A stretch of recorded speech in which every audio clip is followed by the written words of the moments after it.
Pernah nggak kita bertanya-tanya, kenapa baptisan itu harus selam? Dan kenapa dia harus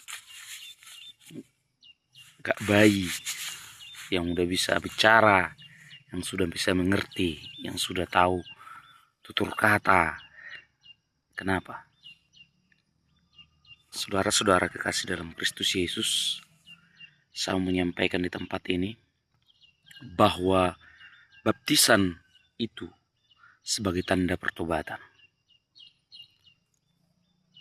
Tanda kita mengakui Yesus dan ingin mengikuti Yesus itu harus kita akui di mulut. Aku percaya kepada Tuhan Yesus Kristus yang telah mati di kayu salib demi dosa-dosaku. Aku percaya Yesus itu Tuhan dan Raja. Aku mengakui bahwa Yesus telah menebus dosaku. Itu harus kita akui di mulut dan juga kita percaya di hati. Itu namanya proses keselamatan. Dan itu akan ditandai setelah kita melakukan pengakuan itu. Kita akan dibaptis. Dibaptis dalam nama Bapa, Anak, dan Roh Kudus. Dibaptis itu bukan bayi, saudara-saudara yang kasih. Kenapa perlu nggak bayi? Dia harus sudah bisa mengakui sendiri. Bahkan dia sadar apa itu dosa. Sadar akan dosa-dosa terdahulu, dosa-dosa yang pernah dilakukan. Bahkan menyadari arti salib, penderitaan Yesus di kayu salib, tentang Golgota, tentang Yesus. Lalu ketika dia menyerahkan diri, bertobat datang kepada Yesus, itu dimateraikan, ditandai dengan dibaptis selam. Jadi bukan dipercik ya. Kenapa harus diselam? Itu baptiso berasal dari kata aslinya itu baptiso, diselamkan, ditenggelamkan. Artinya tenggelam dari ujung kaki sampai ujung rambut, itu semuanya tenggelam. Terus ketika dia keluar dari air, dia itu lahir baru namanya. Jadi itu proses satu proses yang dikehendaki oleh Tuhan. Pernah nggak bertanya-tanya kenapa Yesus sendiri minta dibaptis, bahkan dibaptis oleh Yohanes? Pada waktu itu Yohanes heran, harusnya aku yang dibaptis Tuhan, katanya. Tapi untuk Yesus bilang untuk menggenapi firman supaya orang-orang lain berbuat demikian.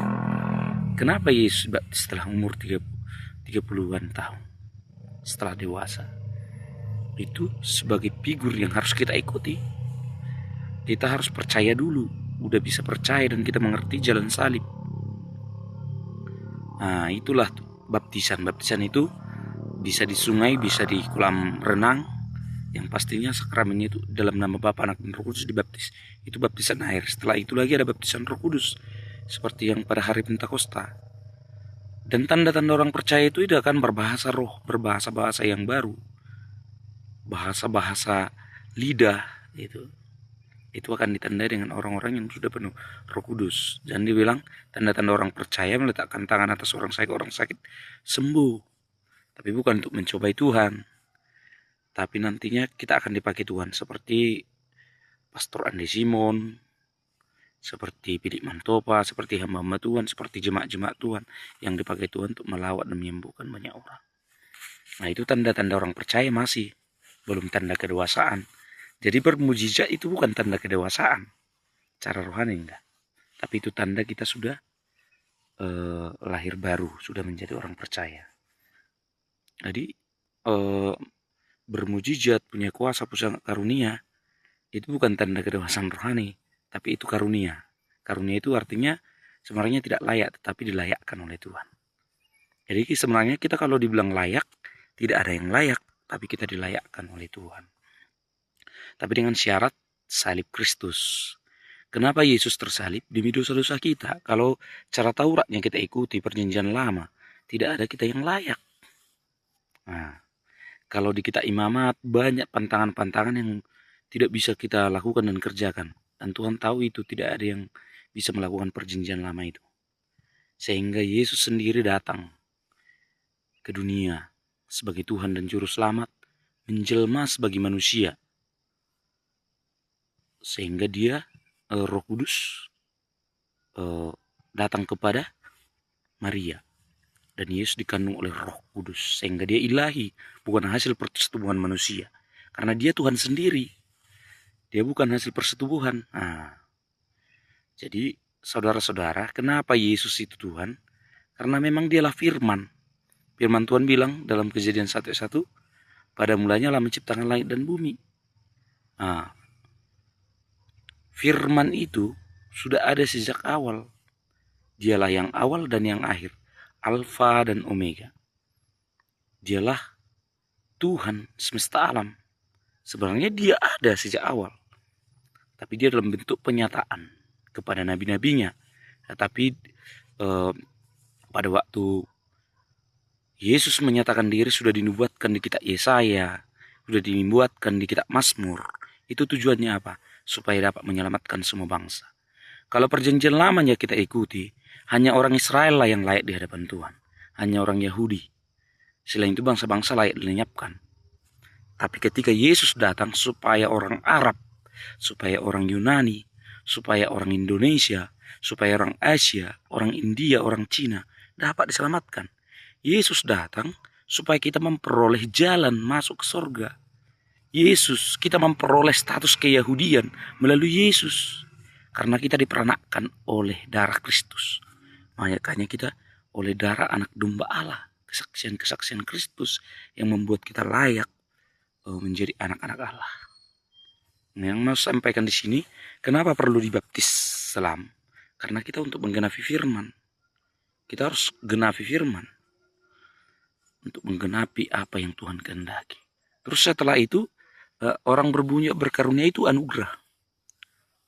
Punya karunia mujizat, karunia iman, karunia bernubuat, itu anugerah semua, karunia-karunia. Tapi menandakan kedewasaan itu nanti dimulai dari buah-buah roh. Orang yang penuh Roh Kudus itu lemah lembut, penuh kasih, sukacita, damai sejahtera, penguasaan diri. Itu ada 9 buah roh. Itu harus digenapi dalam hidup kita. Galatia 5:22 sampai 23. Tidak ada hukum yang menentang hal itu. Maka dengan demikian, itu buah-buah roh itu tanda pertobatan kita. Akan ada lahir buah nanti. Itu ibaratnya itu baptisan itu kita dilahirkan kembali. Kita yang sudah ada ini dibaptis, artinya ditanam, terus lahir kembali ketika keluar. Kita lahir baru namanya. Tapi tahap selanjutnya setelah lahir baru, setelah dibaptis adalah hidup baru. Hidup baru itu apa? Diperbaharui dari sehari ke sehari sehingga serupa dengan Kristus. Kita mulai mengikuti jejak Kristus. Kita mulai mengalami buah-buah roh. Kita mulai dipenuh, ketika kita udah dipenuhi Roh Kudus, apa fungsi penuh Roh Kudus? Kisah 1:8. Kisah para Rasul 1:8 bilang, kalau Roh Kudus turun ke atas kamu, maka kamu akan menjadi saksiku di Yerusalem, Judea, Samaria, dan sampai ke ujung bumi. Artinya ketika kita penuh Roh Kudus, kita akan menjadi saksi. Saksi itu kita dapat menyaksikan apa yang dapat kita lihat, kita sampaikan kepada orang lain. Itu. Jadi dimulai dari keluarga kita, dimulai dari desa kita, kota kita, ke kota-kota, ke bangsa-bangsa. Jadi orang-orang yang dipenuhi Roh Kudus itu nantinya akan dibawa Tuhan ke segala bangsa. Baik kalau di zaman modern sekarang nggak harus langsung ke Amerika, kalau mau ke Amerika enggak. Bisa saja melalui media sosial kita sampai menyampaikan kabar baik, berita Injil kepada banyak orang. Jadi tugas tanggung jawab kita adalah membuat orang mengerti dan mengenal Kristus. Jadi memaksa orang jadi Kristen bukanlah tugas utama kita. Tapi tugas utama kita membuat orang percaya kepada Yesus dan mengenal Yesus sebagai Tuhan dan Juru Selamat.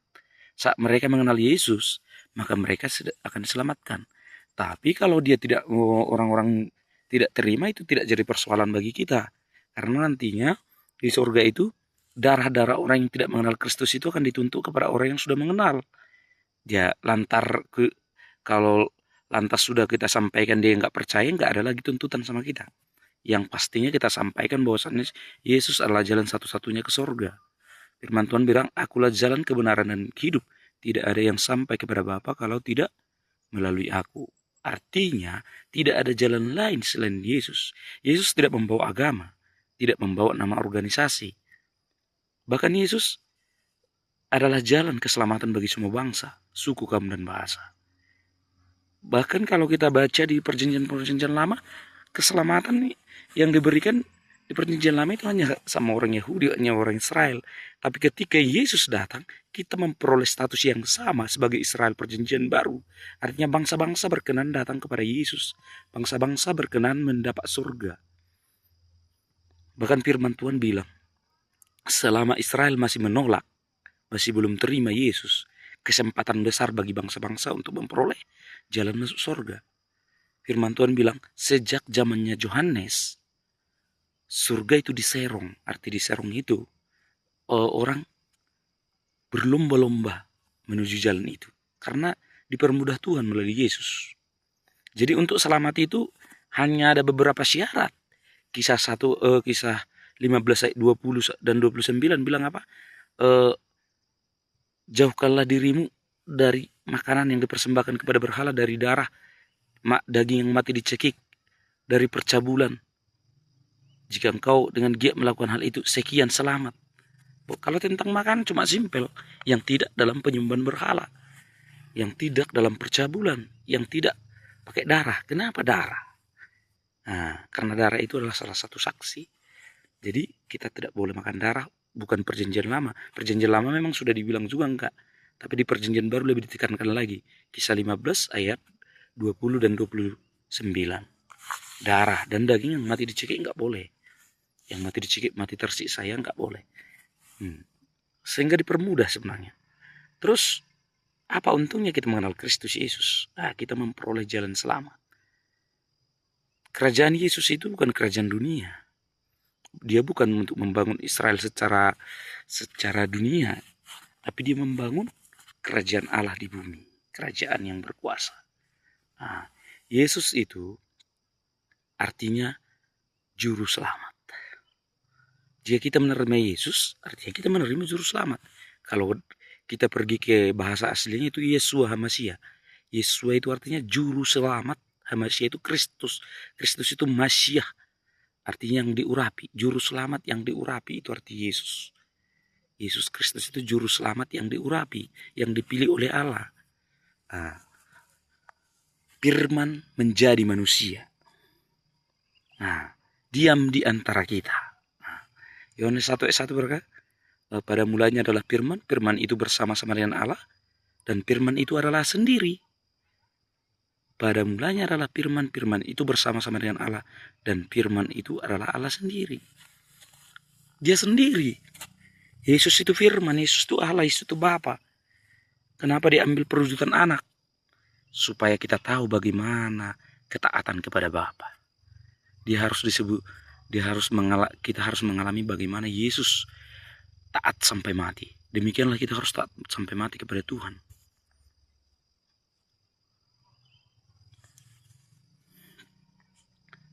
Jadi yang paling inti yang perlu harus dilakukan orang-orang petobak baru adalah aku Yesus sebagai Tuhan dan Raja. Percaya dalam hatimu, serahkan dirimu dibaptis.